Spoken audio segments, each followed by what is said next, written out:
வணக்கம். பங்குச்சந்தையோட இன்னைக்கு நாள் நிலவரம் என்னன்றதை பத்தி இப்ப பார்க்கலாம். முதல்ல மும்பை பங்குச்சந்தை சென்செக்ஸ் 28,077 புள்ளிகளை துவங்கி இன்னைக்கு அதிகபட்ச உச்சமா 28,255 புள்ளிகளாகவும் இன்னைக்கு அதிகபட்ச சரிவா துவங்கின அதே புள்ளியான 28,077 புள்ளிகளாகவும் அமைஞ்சது.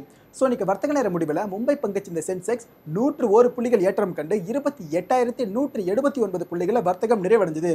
மும்பை பங்குச்சந்தை மாதிரி இன்னைக்கு தேசிய பங்குச்சந்தையில துவங்கினதுன்னு பார்த்தீங்கன்னா 8,754 புள்ளிகளை துவங்கி இன்னைக்கு அதிகபட்ச உச்சமா 8,754 புள்ளிகளாகவும் இன்னைக்கு அதிகபட்ச சரிவா 8,685 புள்ளிகளாகவும் அமைஞ்சது.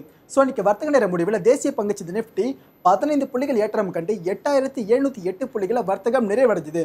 இன்னைக்கு மும்பை பங்குச்சந்தையில் அதிக லாபம் பார்த்த பங்குகள் டாப் 4ல ONGC, Tata Motors, ICICI bank and coal இந்தியாவும், இன்னைக்கு அதிக நஷ்டத்தை பார்த்த பங்குகள் டாப் 4ல Wipro, Asian Paints, Larsen and Axis Bank இருக்கு. மும்பை பங்குச்சந்தை மாதிரி தேசிய பங்குச்சந்தையில் இன்னைக்கு அதிக லாபம் பார்த்த பங்குகள் டாப் 4ல ONGC, Tata Motors, BPCL and ICICI பேங்க்கும், இன்னைக்கு அதிக நஷ்டத்தை பார்த்த பங்குகள் டாப் 4ல Idea Cellular, Wipro, HCL and Asian Paints இந்த 4 கம்பெனிஸ் இருக்கு. இன்னைக்கான பங்குச்சந்தை நிலவரம் தான். நன்றி.